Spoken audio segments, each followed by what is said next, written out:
Good morning दोस्तों। अपना daily का सेशन आ चुका है सुबह 7 बजे। इसमें हम देखने वाले हैं द विक्टोरियन एज से जो हैं आगे के जो क्वेश्चन हैं, एज आप कह सकते हैं कि ये पार्ट 2 है। ठीक है, इसका जो पार्ट 1 था उसमें हम लोगों ने 40 क्वेश्चन देखा विक्टोरियन एज से। सभी टीजीटी पीजीटी एग्जाम में पूछे गए प्रश्न हैं। तो यहाँ पर हम आज देखेंगे 40 प्लस क्वेश्चन और ये सभी टीजीटी पीजीटी एग्जाम में पूछे गए प्रश्न हैं। ठीक है, 2019 से पहले के प्रश्न हैं, 2019 के पहले के प्रश्न हैं। तो चलिए देखते हैं। फर्स्ट क्वेश्चन देखिए, अर्नोल्ड से सेलिब्रेटेड पोयम। तो अर्नोल्ड ने जो है सेलिब्रेट किया कविता को लेकर, वो कविता कौन सी है? द स्कॉलर जिप्सी है। Is based on an old legend. ठीक है, नरेटेड बाई ग्लेनविल इन। ठीक है, तो यहाँ पर जो है नरेट किया गया किसके द्वारा? तो ग्लेनविल के द्वारा। ठीक है, और इसमें जो ऑप्शन आपका करेक्ट होता है द वैनिटी ऑफ डॉगमेटिजिंग। ठीक है, the vanity of dogmatising, option C is the right answer. यहाँ पर बात करें the scholar gipsy Matthew Arnold की, यह एक पेस्टोरल पोयम है। कैसी पोयम है? तो पेस्टोरल पोयम है। ठीक, जो कि मैथ्यू अर्नोल्ड के द्वारा लिखी जाती है। यहाँ पर देखें based on a legend recounted by, यहाँ पर जो नरेट किया गया ग्लेनविल के द्वारा, तो कब किया जाता है? तो 1661 में किया जाता है, 1661 में किया जाता है। क्वेश्चन नंबर यहाँ पर बात करें 42 नंबर है, in whose memory was In Memoriam written. ठीक है, किसकी याद में? ठीक है, किसकी याद में इन मेमोरियम जो है कविता को लिखा जाता है? ठीक है, कविता को लिखा जाता है। तो यहाँ पर जो है आपका ऑप्शन जो ए है आर्थर एच हेलम, आर्थर एच हेलम के याद में। ठीक है, कि याद में, स्मृति में इन मेमोरियम लिखा जाता है। ठीक, तो यहाँ पर जो आपका ऑप्शन ए है आर्थर एच हेलम करेक्ट आंसर है। तो यह जो है इन मेमोरियम किसकी रचना है? तो आप कहेंगे अल्फ्रेड लॉर्ड टेनिसन की रचना है। किसकी है? तो अल्फ्रेड लॉर्ड टेनिसन की रचना है। इन memoriam was written in the memory of his beloved. ठीक है, कैम्ब्रिज फ्रेंड, कैम्ब्रिज यूनिवर्सिटी के फ्रेंड हैं किसके? तो टेनिसन के। कौन? आर्थर एच हेलम, जिनकी याद में जो है इन मेमोरियम रचना की जाती है। ठीक है, चलिए क्वेश्चन नंबर यहाँ पर देखेंगे तो 43 है, विच पोएम ऑफ, कौन सी पोएम टेनिसन की कॉन्टेंस द फॉलोइंग लाइन्स, इस लाइन को जो है ग्रहण की हुई है या फिर इस लाइन को वहाँ पर रखा गया है। It all experience is an arch where through gleams that untravelled world whose margin fades for ever and for ever when I move. तो यह जो है टेनिसन की कौन सी रचना है जिसमें इस पंक्ति को दिया गया है? तो आपने नाम सुना होगा, ठीक है, यूलिसेज।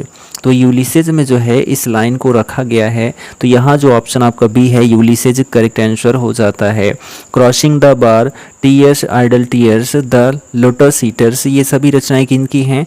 तो अल्फ्रेड लॉर्ड टेनिसन की हैं। ठीक है, यूलिसेज, यूलिसेज जो है कब आती है, यानी कि कब पब्लिश होती है? तो 1842 में। कब? 1842 में आती है। द कलेक्शन ऑफ पोएट्री, ठीक है, क्या होती है? कविताओं का संग्रह है। That secured Tennyson's literary fame. ठीक है, तो यह जो है कविताओं का संग्रह है, यूलिसेज मोस्ट इंपॉर्टेंट है। ठीक है, इसको जो है the poem is 70 lines of blank verse, किस में लिखा गया है? तो ब्लैंक वर्स में लिखा गया। कितनी लाइनों में लिखा गया है? तो 70 लाइनों में लिखा गया है। ठीक है, in the style of a dramatic monologue with 3 audiences, Odysseus him self, the reader and his mariners. चलिए क्वेश्चन नंबर यहाँ पर है 44, who is the Athar of the poem Shakespeare. Shakespeare जो रचना है, ठीक है, इसके लेखक कौन हैं? तो जो शेक्सपियर रचना है इसके लेखक जो हैं मैथ्यू अर्नोल्ड साहब हैं। तो ऑप्शन यहाँ पर जो आप सी देख रहे हैं एकदम करेक्ट आंसर है। तो शेक्सपियर रचना जो है मैथ्यू अर्नोल्ड की है। ठीक, तो Shakespeare by English poet Matthew Arnold, ठीक है, is a sonnet written in tribute to one of England's greatest sonnet writers and to the man who many considered perhaps the greatest dramatist in world history. तो Shakespeare के बारे में लिखा है, जिन्होंने बहुत सारे सोनेट्स को लिखा, एज अ 154 सोनेट्स को लिखा। और यहाँ पर बात करें तो 37 प्लेज को लिखा, ट्रेजेडी को लिखा। किसने? तो शेक्सपियर ने। तो यह जो है ब्रिटेन के, हम कहें तो इंग्लैंड के बहुत ही ग्रेटेस्ट यानी कि बहुत ही महान लेखक कवि हुए। कौन? शेक्सपियर। तो उन्हीं के बारे में जो है मैथ्यू अर्नोल्ड ने भी जो है क्या लिखा? तो कविता लिखा। ठीक है, तो यहाँ पर ऑप्शन सी आपका करेक्ट आंसर है। क्वेश्चन नंबर यहाँ पर देखते हैं तो 45 नंबर है। 45 नंबर क्वेश्चन है कि who has been regarded as a representative Victorian novelist. Victorian novelist, तो यहाँ पर आपका ऑप्शन ए है चार्ल्स डिकेंस करेक्ट आंसर है। चार्ल्स डिकेंस करेक्ट आंसर है। Charles Dickens has been regarded as a most representative Victorian writer और novelist. ठीक है, तो सबसे अधिक प्रसिद्ध हम बात करें तो विक्टोरियन नोवेलिस्ट के रूप में तो चार्ल्स डिकेन है। कौन है? चार्ल्स डिकेंस हैं। क्वेश्चन नंबर यहाँ पर देखिए 46 है। Under the green wood tree, under the green wood tree is a novel by. तो यह जो नोबेल है under the green wood tree, यह किसकी है या किसके द्वारा लिखी गई है? तो यहाँ पर आप देख रहे हैं थॉमस हार्डी, जो ऑप्शन ए है थॉमस हार्डी करेक्ट आंसर है। Under the green wood tree is a novel by Thomas Hardy, published in 1872। कब पब्लिश होती है? तो 1872 में जो है यह पब्लिश होती है। क्वेश्चन नंबर यहाँ पर है आपका 47। I am asked to write my reminiscences of a famous novelist, about whom does the author Somerset Maugham says this in context of his novel Cake and Ali। ठीक है, cakes and Ali. तो यहाँ पर देखिए जो आपका ऑप्शन है इस क्वेश्चन के थ्रू, ठीक है, इस पंक्ति को जो है आप कहेंगे लिया गया है केक्स एंड अली से। ठीक है, अब यहाँ पर हम बात करें तो किसको संबोधित किया गया है इसमें? तो यहाँ पर आपका ऑप्शन है बी थॉमस हार्डी। ठीक है, थॉमस हार्डी करेक्ट आंसर हो जाता है। Option B is the right answer. The story of cakes and ale is put succinctly by Somerset Maugham himself in the following words. It was a short story and not very long one another that I first thought of Cakes and Ali। ठीक है, तो यहाँ पर बात करते हैं हम next question की, जो कि 48 नंबर है। यहाँ पर देखिए क्वेश्चन है इन द ईयर 1872, 1872 में। ठीक है, अ वीक और 2 बिफोर, ठीक है, एक सप्ताह या फिर 2 सप्ताह के पहले, थॉमस हार्डी 32nd बर्थडे, ठीक है, 32nd बर्थडे, थॉमस हार्डी का 32nd वाला birthday, one of his books was published, एक किताब में पब्लिश होता है, which confirmed Hardy in his profession as a writer, जिसमें जो है हार्डी का जो काम था या प्रोफेशनल था, ठीक है, वह राइटर के रूप में था, लेखक के रूप में था। विच बुक वाज इट, वह किताब कौन सी थी? ठीक है, तो यहाँ पर जो आपका ऑप्शन है, ठीक है, under the green wood tree, option B is the right answer. Under the green wood tree, option B is the right answer. इसको कब लिखा गया था? तो अभी हम लोगों ने जाना 1872 में, 1872 में लिखा गया था थॉमस हार्डी के द्वारा। तो यहाँ ऑप्शन जो आपका बी है एकदम करेक्ट आंसर हो जाता है। यहाँ पर हम बात करते हैं हार्डीज नोवेल्स की, थॉमस हार्डी के नोवेल्स की। आपने नाम सुना होगा टेस ऑफ द डर्बी बिल्स, ठीक है, टेस ऑफ द डर्बी बिल्स, जिसको जो है 1891 में लिखा गया था, 1891 में लिखा गया था टेस ऑफ द डर्बी बिल्स। और इनकी एक रचना है, नोवेल है ज्यूड द ऑब्स्कर, ठीक है, ज्यूड द ऑब्स्कर, जिसको जो है 1895 में लिखा गया था, ठीक है, 1895 में लिखा गया था। क्वेश्चन नंबर 49 है, in which book of Charles Dickens, तो चार्ल्स डिकेंस की किस किताब में we find the character called Miss Pross, ठीक है, तो हम लोग जो है क्या करते हैं, कैरेक्टर यानी कि पात्र को, ठीक है, पाते हैं, वो पात्र कौन सा है? तो मिस प्रॉश है। तो चार्ल्स डिकेंस की कौन सी किताब है जिसमें मिस प्रॉश दिखाई देती हैं?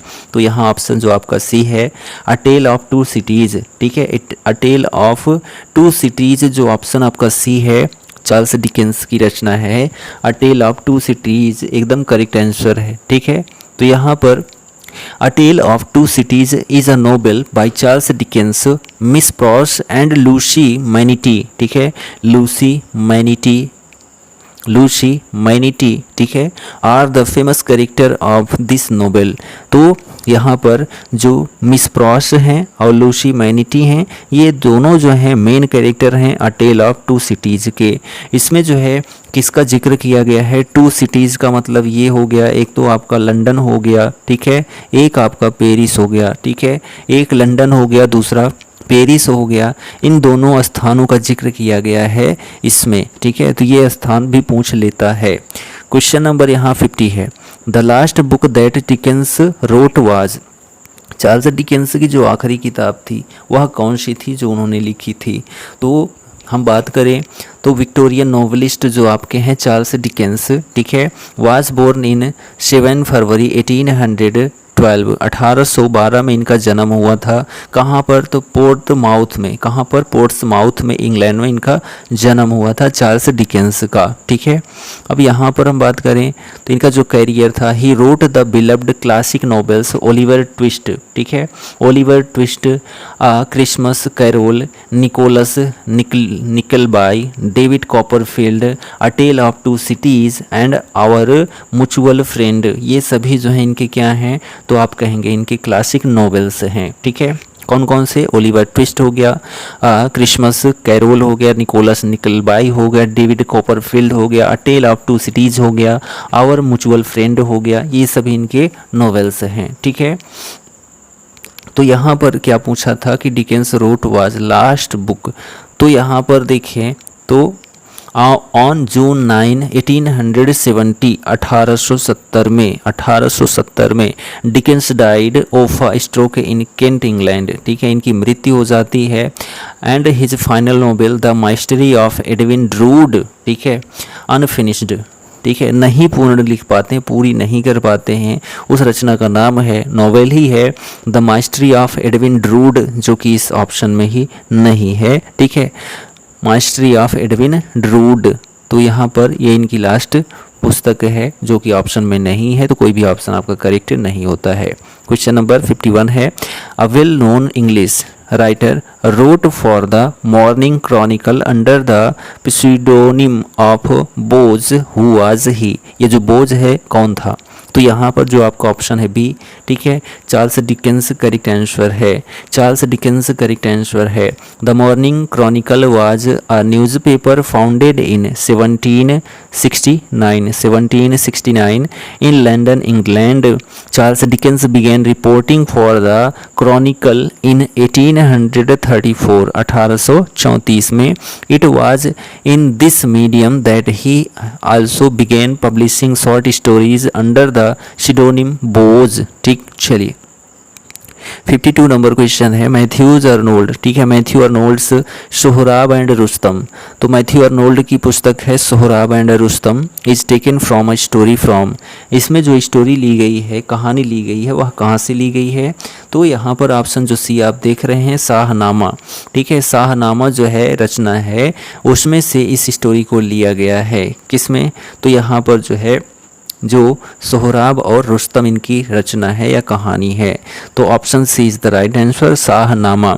तो Sohrab and Rustum is a poem composed by the 19th century, ठीक है, 19वीं शताब्दी में लिखी जाती है।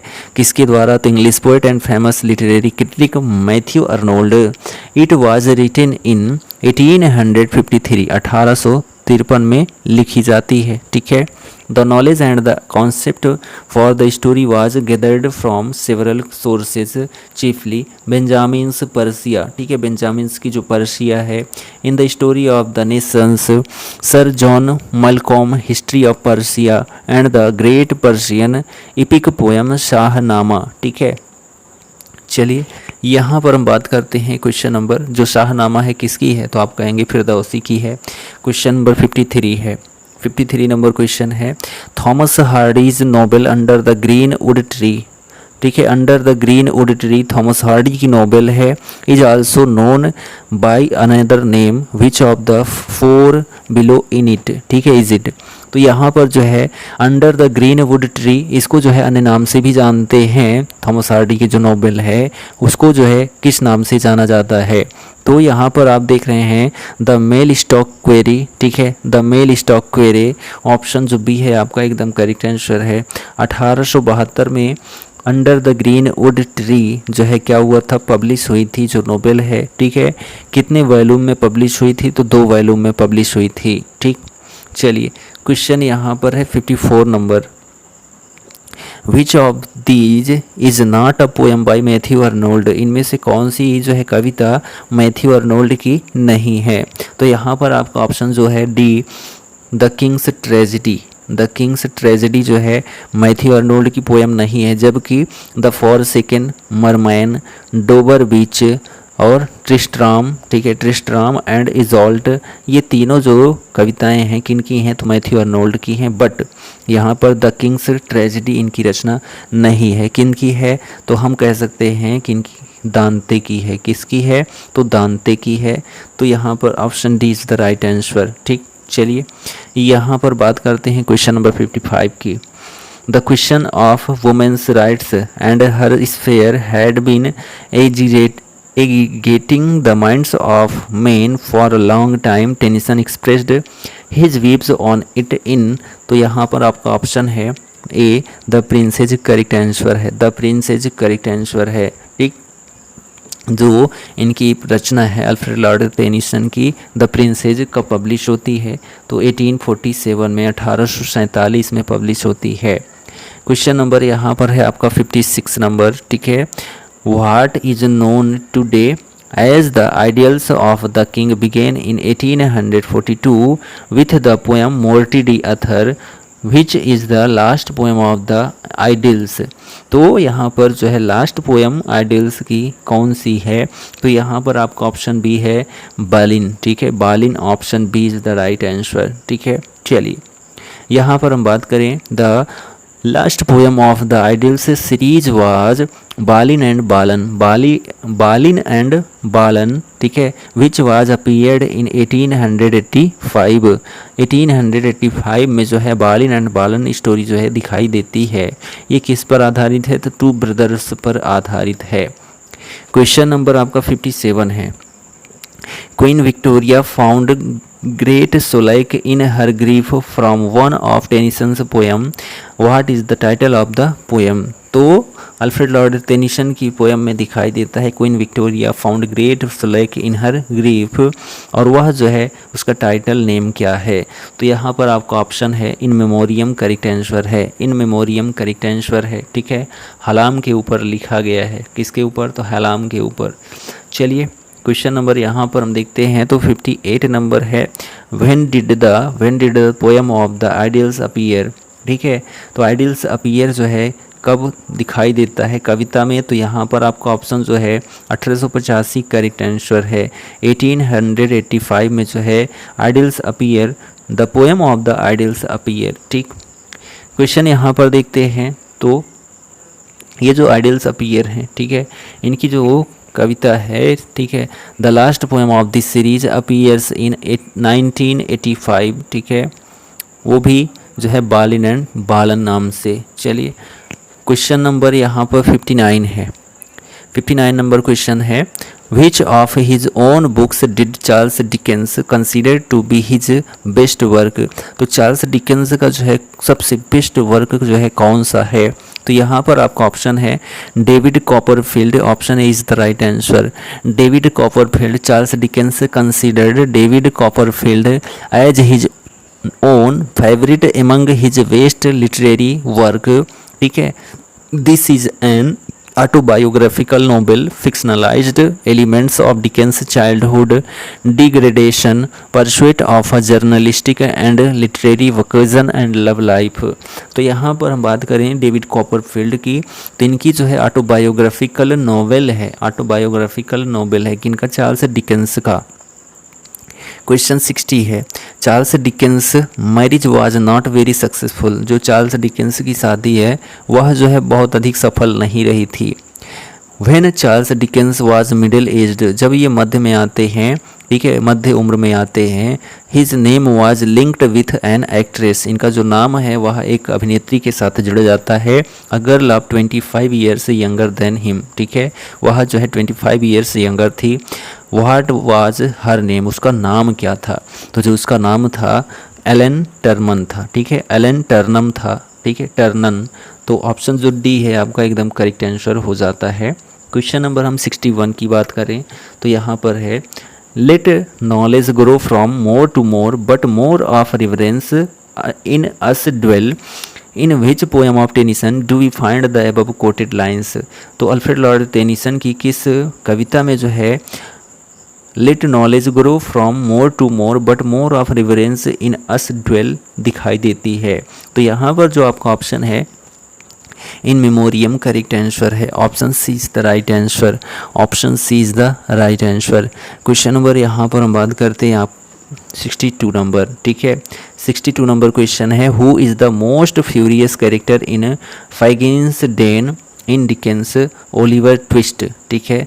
तो यहाँ पर आपका ऑप्शन है D Bill Sikes, Bill Sikes, option D is the right answer.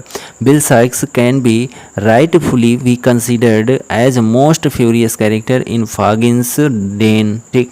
चलिए क्वेश्चन यहाँ पर है आपका 63 Matthew Arnold's Rugby Chapel commemorates. तो मैथ्यू अर्नोल्ड की जो रग्बी चैपल है कमेमोरेट्स है। तो यहाँ पर आपका ऑप्शन जो है A the death of his father, ठीक है, the death of his father, option is the right answer. Rugby Chapel is one of the well known elegies of Matthew Arnold. तो एलिजी है किसकी, मैथ्यू अर्नोल्ड की, कौन सी, तो rugby chapel है। किसके ऊपर लिखी गई है, तो डेथ ऑफ हिज फादर, ठीक है। चलिए क्वेश्चन यहाँ पर आपका है 64 number who wrote Sohrab and Rustam. Sohrab and Rustam को जो है किसने लिखा था, तो सोहराब एंड रुस्तम को जो है मैथ्यू अर्नोल्ड ने लिखा था। और इसमें जो स्टोरी है वह कहाँ से ली गई है, तो फिरदौसी की जो शाहनामा है, कौन सी है, तो फिरदौसी की जो शाहनामा है उसमें से इसकी स्टोरी ली गई है, सोहराब एंड रुस्तम, ठीक है। चलिए यहाँ पर हम बात करें तो इसको जो है कब पब्लिश किया गया था या कंपोज्ड किया गया था, तो 1853 में। कब, 1853 में, Sohrab and Rustam. Question next है हु प्रेज्ड शेक्सपियर डज, ठीक है। तो यहाँ पर देखिए क्या है, others abide our question thou art free we ask and ask thou smilest and art still. तो यहाँ पर जो आपका ऑप्शन है, ठीक है, ऑप्शन बी करेक्ट आंसर है, Matthew Arnold is the right answer. Matthew Arnold is the right answer. Question number हम बात करें यहाँ पर 66 नंबर, ठीक है। 66 नंबर है who is Thyrsis in the poem of the same name, ठीक है। Who is the Thyrsis in the poem of the same name. तो ऑप्शन आपका यहाँ जो है Arthur Hugh Clough, Arthur Hugh Clough, option number जो आपका बी है करेक्ट आंसर है, ठीक। चलिए क्वेश्चन नंबर यहाँ पर 67 है which of the following novels of Dickens was left unfinished. तो चार्ल्स डिकेंस की जो नॉवेल है वह कौन सी है जिसको जो है वह कभी पूर्ण नहीं कर पाए, यानी कि उनकी मृत्यु हो जाती है। तो ऑप्शन जो सी है the mystery of Edwin druid, यह एकदम करेक्ट आंसर हो जाता है। 1843 में यह जो है इसको कंप्लीट नहीं कर पाते हैं, ठीक है। तो चलिए यहाँ पर हम क्वेश्चन देखते हैं। क्वेश्चन नंबर नेक्स्ट है, क्वेश्चन नंबर नेक्स्ट है who has called silly perfect singing God. किसने कहा था सिली जो हैं परफेक्ट सिंगिंग गॉड हैं। तो यहाँ पर आपका ऑप्शन जो है AC Swinburne, AC Swinburne, option is the right answer. तो अल्गिमोन चार्ल्स स्विनबर्न ने कहा था अ ग्रेट प्रमोटर ऑफ शेली, ठीक है। तो शेली के बहुत बड़े प्रमोटर रहे थे। इन्होंने लिखा था he alone was the perfect singing god his thoughts words deeds all sang together, ठीक है। तो यहाँ जो ऑप्शन आपका ए है AC स्विनबर्न करेक्ट आंसर है। क्वेश्चन नंबर 69 है which of the following works is not associated with Matthew Arnold. इनमें से जो है कौन सा वर्क जो है मैथ्यू अर्नोल्ड से संबंधित नहीं है। Option a culture and environment, culture and environment, जबकि डोवर बीच हो गया, थारसिस हो गया, एम्पीडोकल्स ऑन इटना, ये तीनों जो हैं किससे संबंधित है, तो मैथ्यू अर्नोल्ड से हैं। बट यहाँ पर जो आपका कल्चर एंड एनवायरनमेंट है यह इनसे संबंधित नहीं है। तो ऑप्शन ए आपका करेक्ट आंसर हो जाता है, ठीक है। चलिए क्वेश्चन नंबर यहाँ पर आपका 70 number to follow knowledge like a sinking star beyond the utmost bound of human thought who wrote these lines. इस लाइन्स को किसने लिखा था? तो ऑप्शन सी आप देखिए, अल्फ्रेड टेनिसन करेक्ट आंसर है। Alfred Lord Tennyson correct answer है। ठीक है, तो यहाँ पर ये जो पंक्ति है, to follow knowledge like a sinking star beyond the utmost bound of human thought, यह जो है अल्फ्रेड लॉर्ड टेनिसन की जो पुस्तक है यूलिसेज, इसी में इसका जिक्र किया गया है। ठीक है, चलिए क्वेश्चन नंबर हम यहाँ पर बात करें तो कुछ फैक्ट्स की बात करें अल्फ्रेड लॉर्ड टेनिसन की। अल्फ्रेड लॉर्ड टेनिसन की फैक्ट्स की बात करें तो इन्होंने जो है कुछ लिरिक लिखा है, शॉर्ट लिरिक्स लिखा है। In the valley of Cauteretz, break break break लिखा है। The charge of the light brigade लिखा है। टीयर्स आइडल टीयर्स लिखा है। क्रॉसिंग द बार लिखा है। ये सभी इनकी शॉर्ट लिरिक्स हैं। क्वेश्चन नंबर यहाँ 71 है। Alfred Lord Tennyson's poetry represents, जो अल्फ्रेड लॉर्ड टेनिसन है इनकी जो पोएट्री है वह क्या प्रेजेंट करती है? ठीक है, प्रदर्शित करती है। तो देखिए, Victorian compromise, option C is the right answer. Tennyson's poetry represents Victorian compromise, option C आपका सही उत्तर है। क्वेश्चन यहाँ 72 है। Who coined the phrase poetry is the criticism of life, जो पोएट्री है वह क्रिटिसिज्म ऑफ लाइफ है। तो यहाँ पर देखिए जो आपका ऑप्शन है D, Matthew Arnold correct answer हो जाता है। Matthew Arnold is the right answer. ठीक, तो poetry is the criticism of life, this view was represent by Matthew Arnold. By poetic truth the meant representation of life in true way. ठीक है, question number यहाँ पर देखिए 73 है। Philip Pirrip is a character in Charles Dickens novel. तो Charles Dickens का जो novel है जिसमें फिलिप प्रिप कैरेक्टर के रूप में दिखाई देते हैं, वह नोवेल कौन सा है? तो वह नोवेल जो है ग्रेट एक्सपेक्टेशंस है। ग्रेट एक्सपेक्टेशंस, ऑप्शन जो बी है करेक्ट आंसर है। A tale of two cities हो गया, ओलिवर ट्विस्ट हो गया, डेविड कॉपरफील्ड हो गया, किन की रचना है? तो आप कहेंगे चार्ल्स डिकेंस की हैं। यहाँ पर जो करेक्ट आंसर है ग्रेट एक्सपेक्टेशंस, जिसमें फिलिप प्रिप कैरेक्टर के रूप में दिखाई देते हैं। ठीक है, यहाँ पर देखिए क्वेश्चन नंबर 74 है। Robert browning is famous for his, Robert Browning जो है वह प्रसिद्ध थे किस लिए प्रसिद्ध थे? तो यहाँ पर देखिए वह जो है अपने ड्रामेटिक मोनोलॉग्स के लिए प्रसिद्ध थे। कौन? रॉबर्ट ब्राउनिंग, जो ऑप्शन सी है आपका करेक्ट आंसर है। Robert Browning was the English poet, was born on May 7 in 1812। 1812 में इनका जन्म हुआ था रॉबर्ट ब्राउनिंग का। कहाँ पर? तो कॉम्बरवेल इंग्लैंड में हुआ था। He is best known for his dramatic monologue, यह जो है अपने ड्रामेटिक मोनोलॉग के लिए प्रसिद्ध थे या अपने ड्रामेटिक मोनोलॉग के लिए जो है जाने जाते हैं। क्वेश्चन नंबर यहाँ पर देखिए 75 है।